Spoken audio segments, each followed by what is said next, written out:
बिस्मिल्लाहिर्रहमानिर्रहीम, अस्सलाम वालेकुम।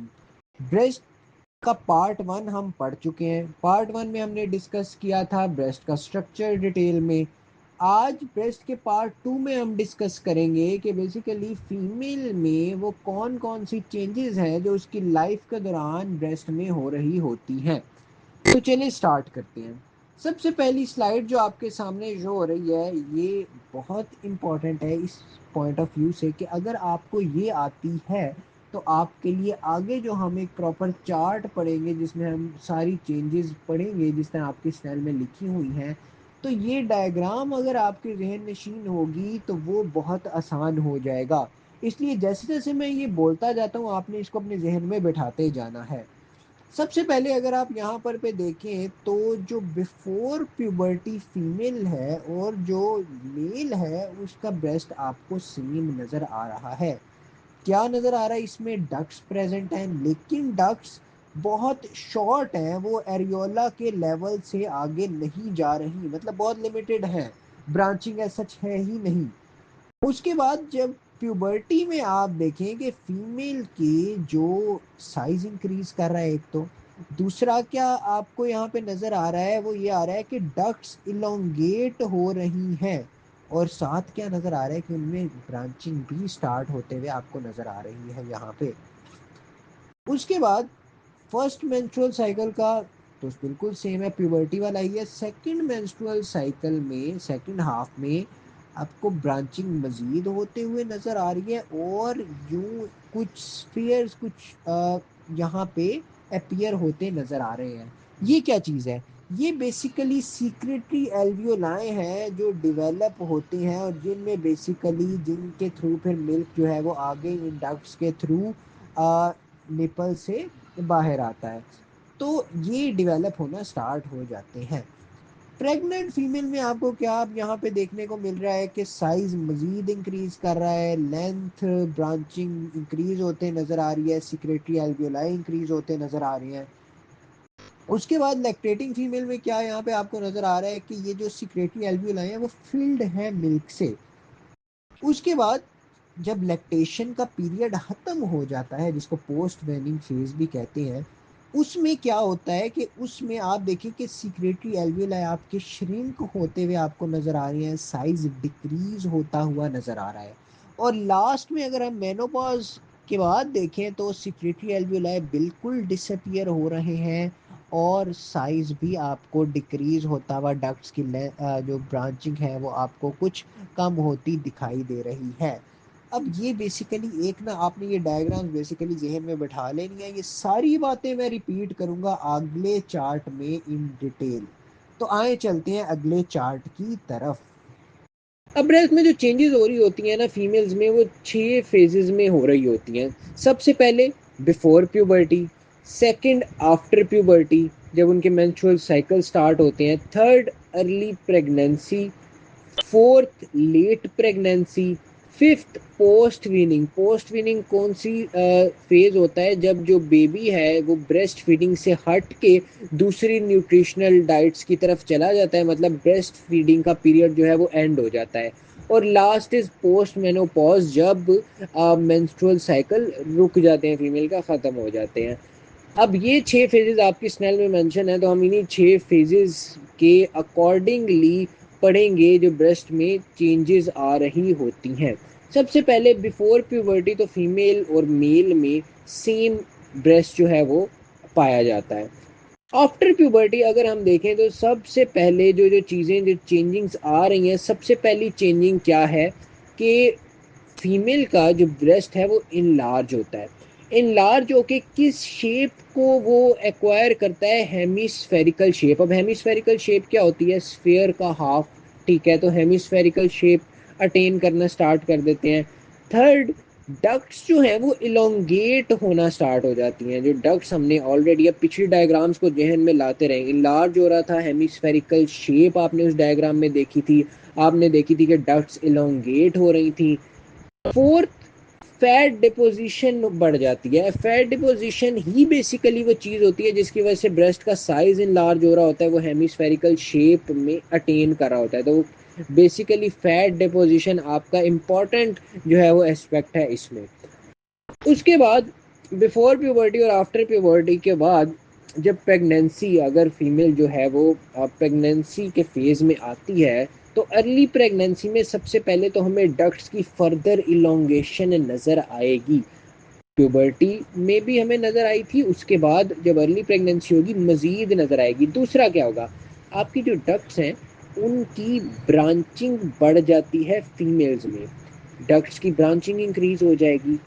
थर्ड, सीक्रेटरी एल्वियोलाई डेवलप हो जाएंगे। अब ये चीज़ें मैं आपको ऑलरेडी डायग्राम में बता गया हूँ, उसको ज़रा जहन में रखें। तो मैंने आपको ब्रांचिंग भी बताई थी, मैंने आपको सीक्रेटरी एल्वियोलाई डेवलप होंगे ये भी वहाँ पे बताया था, डायग्राम में दिखाया था।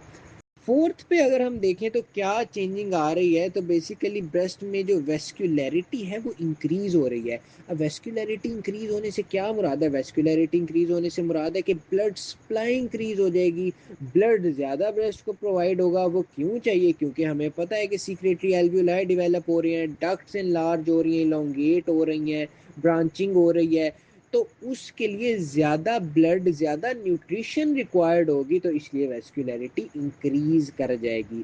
फिफ्थ पे निपल का साइज जो है वो भी इनलार्ज होता है फीमेल्स में अर्ली प्रेगनेंसी के अंदर। और लास्ट पे अगर हम देखेंगे क्या चेंजिंग आती है, तो एरियोला जो हमने पढ़ा था निपल के इर्द गिर्द एक स्लाइटली डार्कर एरिया होता है, वो मजीद डार्कर हो जाता है। और ये क्यों होता है, ये इसलिए होता है क्योंकि मेलानिन पिगमेंट जो है वो यहाँ पे ज़्यादा डिपॉजिट होने लग जाता है। तो क्या क्या हो रहा है, डक्ट इलोंगेट कर रही है और ब्रांच कर रही है, सीक्रेटरी एल्वियोलाई डेवलप कर रहे हैं, ये चीज़ें हम पीछे डायग्राम में देख के आए थे। वेस्क्युलरिटी इंक्रीज होगी, निपल इनलार्ज होगा और एरियोला डार्कर होगा। उसके बाद लेट प्रेगनेंसी में फीमेल में क्या चेंजेस आती हैं, सबसे पहले एनलार्ज, ब्रेस्ट का साइज एनलार्ज होता है। सेकंड, अच्छा ब्रेस्ट का साइज एनलार्ज, यहाँ पे इंपॉर्टेंट पॉइंट आपने याद रखना है कि लार्ज करता है लेकिन ये ग्रोथ स्लो होती है। जो प्यूबर्टी में ब्रेस्ट एनलार्ज कर रहा होता है वो फास्टली कर रहा होता है as compare to during late pregnancy, क्योंकि देखिए आफ्टर प्यूबर्टी भी ब्रेस्ट साइज इनलार्ज हो रहा है, लेट प्रेगनेंसी में भी हो रहा है, तो ये रैपिड होता है, ये यहाँ पे ग्रोथ स्लो हो जाती है। सेकंड, जो आपके सिक्रेटरी एल्वियोलाई हैं जो डेवलप हुए थे, जो हमने डायग्राम में भी देखे थे, अर्ली प्रेगनेंसी में डेवलप हो रहे हैं, वो डिस्टेंशन उनकी होना शुरू हो जाएगी। डिस्टेंशन का क्या मुराद है, डिस्टेंशन से मुराद है कि वो फिल होने लग जाएंगे, और फिल की वजह से होने की वजह से वो डिस्टेंड करने लग जाएंगे। अब फिल वो किस चीज़ से होंगे, कोलोस्ट्रम से। कोलोस्ट्रम क्या होता है, जो फर्स्ट मिल्क जो ब्रेस्ट में फिल होता है, जो कि हाईली एंटीबायोटिक्स में हाई होता है, और बच्चे को जो है वो इम्यून सिस्टम उसका इम्प्रूव कर रहा होता है, तो उससे मतलब जो फर्स्ट मिल्क है लेट प्रेगनेंसी में उससे फिल होने लग जाता है, जिसको कोलोस्ट्रम कहते हैं। अब यहाँ तक हमारी लेट प्रेगनेंसी तक के फेजेस हमने पढ़ लिए। अब जब लैक्टेशन हो गई, बेबी जो है वो उसका जो ब्रेस्ट फीडिंग पीरियड है वो ख़त्म हो गया, पोस्ट वीनिंग पीरियड में क्या होगा, अब यहाँ पे उल्टा हिसाब शुरू हो जाना है, इनएक्टिव स्टेट में आ जाएगा। रिमेनिंग मिल्क जो होगा एब्जॉर्ब हो जाएगा, ठीक है, जो यूज़ नहीं हुआ वो सारा मिल्क एब्जॉर्ब हो जाएगा। थर्ड पे जो आपके सीक्रेटरी एल्वियोलाई थे जो डेवलप हुए थे हमारे पास अर्ली प्रेगनेंसी में, यहाँ पे बेसिकली देखें उसका उल्टा हो रहा है, यहाँ पे वो डिसअपियर, कुछ मोस्टली श्रिंक हो जाएंगे, कुछ डिसअपियर हो जाएंगे। उसके बाद जो इंटरलोब्यूलर कनेक्टिव टिश्यू है वो थिक हो जाता है। हमने ब्रेस्ट के स्ट्रक्चर में पढ़ा था कि लोब्स के दरमियान में हमारे पास कनेक्टिव टिश्यू पड़ा होता है, ये कनेक्टिव टिश्यू थिक होने लग जाएगा। फिफ्थ पे निपल का साइज श्रिंक हो जाएगा। देखें फिर वही बात, अर्ली प्रेगनेंसी में लार्ज हुआ था, यहाँ श्रिंक हो रहा है। जो अर्ली प्रेगनेंसी में हो रहा था काफ़ी चीज़ें उसके ऑपोजिट हो रही हैं, यहाँ सीक्रेटरी एल्वियोलाई डेवलप हुए, यहाँ पे वो श्रिंक हो रहे हैं, कुछ डिसअपियर हो रहे हैं, यहाँ पे निपल एनलार्ज हुआ, यहाँ पे निपल श्रिंक हुआ। और लास्ट पे जो एरियोला की जो डार्कर हुआ था वो फेड हो जाएगा, और ये भी कब हुआ था, अर्ली प्रेगनेंसी में डार्कर होना शुरू हुआ था, तो ये यहाँ पे फेड होने लग जाएगा। तो बेसिकली देखें ये 3 पॉइंट्स तो यहाँ के बिल्कुल इसके ऑपोजिट हैं अर्ली प्रेगनेंसी के। अब ये याद रखना है कि एरियोला फेड ज़रूर होता है लेकिन ये कभी भी अपने पुराने कलर की तरफ वापस नहीं जाता जो प्रेगनेंसी से पहले होता है। हाँ, स्लाइटली लाइटर ज़रूर हो जाता है, लेकिन फिर भी ये स्टार्ट में जो होता है, जो प्रेगनेंसी से पहले होता है कलर, उससे डार्कर ही होता है थोड़ा। लास्ट है पोस्ट मेनोपॉज, मेंस्ट्रुअल साइकिल जो है वो रुक गए। अब आके क्या होगा, अब आके ब्रेस्ट की एट्रोफी स्टार्ट हो जाएगी, ठीक है, मतलब कि स्ट्रक्चर्स जो हैं अब ब्रेस्ट के वो हमें ख़त्म होते हुए नज़र आएंगे, साइज श्रिंक होता हुआ नज़र आएगा।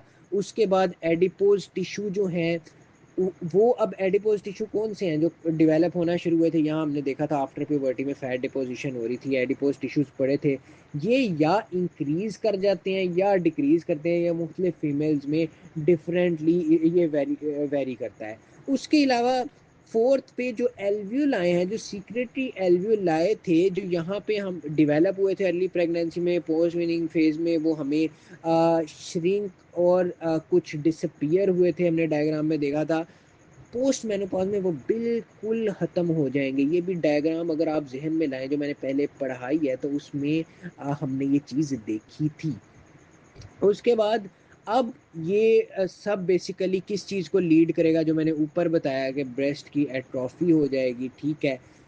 अब ये सब चीज़ें क्यों हो रही होती हैं, ये सब चीज़ें हो रही होती हैं, एक तो जो आपका ओवरियन एस्ट्रोजन है वो अब जो है वो बॉडी में नहीं रहता, ठीक है। और दूसरा जो प्रोजेस्टेरोन है उसकी जो सिक्रेशन है, ये दोनों, इन दोनों हार्मोन्स की कमी की वजह से ये बेसिकली सारा कुछ यहाँ पे हो रहा होता है कि साइज श्रिंक हो रहा होता है, एट्रोफी हो रही होती है, एल्वियोलाइट डिसअपियर हो जाते हैं।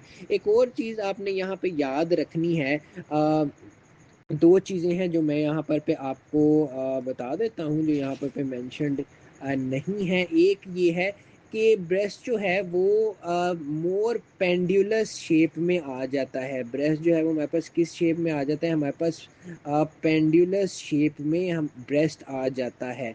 और एक और चीज़ वो ये है कि ब्रेस्ट का जो साइज़ है वो बाजुकात कुछ केसेस में जो है वो डिक्रीज होता है, लेकिन बाजुकात वो साइज इंक्रीज हो जाता है। और वो बेसिकली क्यों हो रहा होता है, वो हो रहा होता है एडिपोज टिश्यू की जो हमारे पास इंक्रीज हो रहे होते हैं उनकी वजह से हो रहा होता थी। वो तमाम चीज़ें जो फीमेल ब्रेस्ट में होती हैं उनके लाइफ साइकिल के दौरान।